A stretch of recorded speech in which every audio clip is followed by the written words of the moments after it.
Welcome to Tiffany Meier tonight. Fast-moving developments on Iran, including talks of a deal framework, capping off a whirlwind day of news in the region. Hours after threatening a massive escalation to take over Kharg Island, Iran's main export terminal, the president saying no attacks on Iran will take place tonight. President Trump on Truth Social this morning saying the United States would hit Iran very hard tonight, and that at some point in the not too distant future, the U.S. will be taking Kharg Island and other oil infrastructure points to assume, quote, total control of their oil and gas markets, much like we have with Venezuela. Then a reversal. In an afternoon Truth Social post, President Trump saying he has canceled the scheduled strikes against Iran tonight, saying a framework deal has been, quote, approved by all parties involved, including the U.S., Israel, Saudi Arabia, the Gulf states, and Egypt. The naval blockade, he says, stays in place until the deal is signed. Right now, no strike on Kharg Island or seizure of its facilities, and no formal confirmation of any agreement by the parties referenced in his statement. But the president appearing confident that a deal is getting closer to reality. We just made a great settlement of the war with Iran, and we're going to be subject to finalization of documents, which should get done over the next few days. Probably have a signing maybe in Europe. And joining me now in studio, Taylor Hathorn, visiting fellow at the Independent Women's Center for American Safety and Security. Taylor, thank you so much for being here. Great to have you. Yeah, I'm so glad to finally be in studio with you.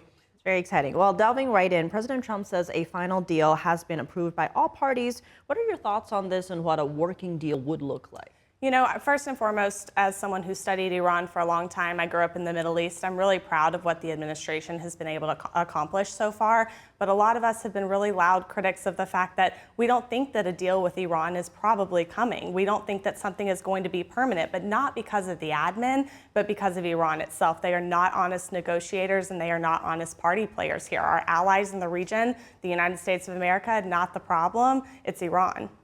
And on that note, the president has announced a lot of things this week that we're striking Iran, we're not striking Iran, Kharg Island, the secret mission taking millions of barrels of oil through the strait undercover, which shocked a lot of people and was corroborated by observers tracking oil prices and ship transfers.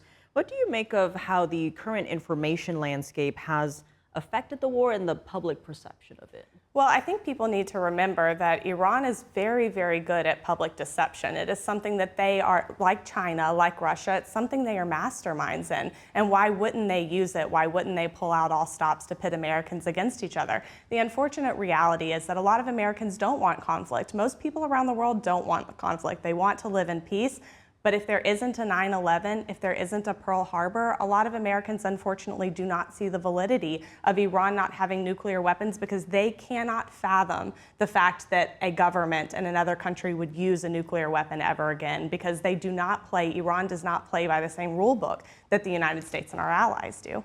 On the note of information and access to information, a lot of focus has been on how much time negotiations have taken. Pundits saying, President Trump's been saying a few more days for weeks. Well, the administration is explaining how long it takes to get communications through with the regime in shambles. Half the time, they don't know who they're talking to. Are things happening quickly or slowly in your view? I think they're happening at the speed of permanence, which is really, really important. The administration is not looking to get this done quickly, although we would love a pretty little story tied up with a bow within 100 days, which we just passed that. It would be great for all Americans to see that. We want to see lower gas prices. We want to see freedom around the world. We want to see the Iranian people free. But the reality is this is something that needs to stick.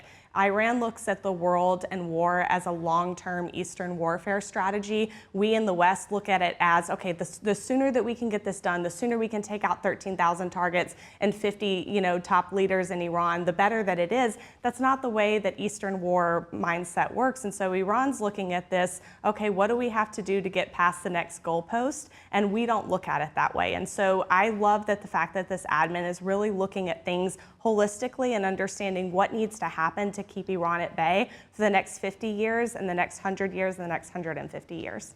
Speaking of keeping Iran at bay, if this ends with an Iran that will never have a nuclear weapon, how much does this change the geopolitical dynamic in the region? China was really banking on the fact that Iran, that Russia, that Venezuela, that Cuba were going to be able to overstep where the United States was, that the American public would get so divided. And we were well on our way there. You know, with the Ukrainian conflict, Russia was very certain that they were good to go. They're not so good to go. With the influence that China had throughout the world, they were certain that they were poised to be in the top seat, and they're not anymore. The reality is we need to look at the fact that whether you love America or you don't like America, whether you're American or you're living abroad, you need to think about who you would rather have in the driver's seat, because someone is going to be in the driver's seat. And do you want it to be China or do you want it to be the United States? And I don't want it to be China. China enslaves Uyghur Muslims. China imprisons pastors that are not CCP pastors. If that's the kind of world that you want to live in, then go ahead and support China. But it's not the kind of world that I want to live in. And so I think that we've got a wildly different landscape now than we did a year ago. Well, Taylor, thank you so much for being here. And joining me now with more, Mark Cancian, retired U.S. Marine Corps colonel and a senior advisor for the Center for Strategic and International Studies Defense and Security Department. Colonel, thank you so much for joining us. Great to have you. Now, according to the president, a final deal with Iran has been approved, including by at least 10 Gulf nations. This is what the president had to say today. They want it every bit as much as everybody else wants it. I think a lot of good relationships can ensue from this. The whole Middle East is happy, and long beyond the Middle East, the Strait will open as soon as we have it signed. The Strait will officially open as soon as we sign, which could be soon, very soon, maybe over the weekend. In Europe, I won't be able to be there, but JD will be there. How significant is this? Well, we all hope that there will be a peace agreement, open up the strait, reduce oil prices, get the world economy moving again. But we've heard this many times in the past. That is the United States, the White House announcing that we're very close to a deal. And then Iran says, no, we aren't. And the deal evaporates. So we'll have to see what Iran says to see if they, in fact, are agreeing to these terms, and whether all of the other nations will also agree. You have to keep in mind there are going to be 6 parties to this agreement. At least they have to acquiesce. That's the U.S. and Israel. It's the Iranian government plus the Revolutionary Guards, the ones who have the guns. There are the Gulf states, and then there's the rest of the world. And the president's made the unusual move of telegraphing escalating military operations in the past few days. How are you reading all of that? Well, the president likes to threaten and bluster. That's part of what he did when he was a real estate developer. It's what he's been doing with foreign affairs. The U.S. and Iran are in this kind of competition of bluster. They each wants the other one to back down. We'll see what happens. The president has agreed to not make another series of strikes in the hopes that there's a negotiation, because we've been here 4 or 5 times in the past. So we'll see what comes out. We'll know in the next day or two. Now, the president had announced plans to take Kharg Island, where 90% of Iranian crude oil transits. Now, he says that could still be the plan if the deal isn't signed. What would that mean for Iran?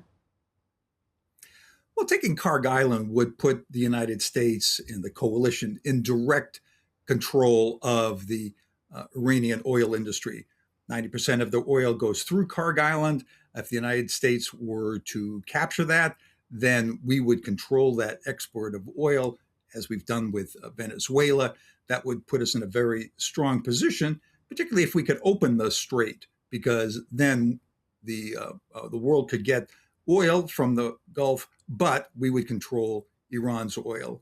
Taking the island is a straightforward military operation, but it's a full combat operation. They would have land forces, naval forces, air forces, and there would be some casualties. And the United States, of course, has been very reluctant to sustain casualties in this conflict.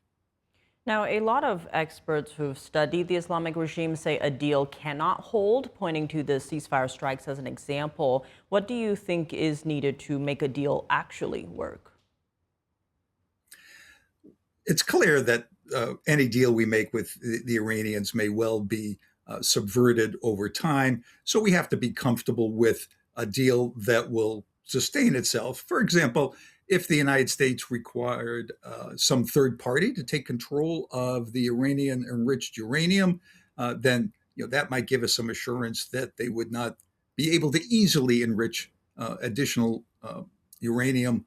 And we could also say that make a side deal with the Israelis and tell them that if the Iranians do start to enrich, that they can go back and take out the Iranian facilities again.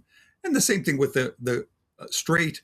If the Iranians try to stop this flow of shipping after some deal, we could push those forces aside. That might reopen conflict, but we have to be ready to do that.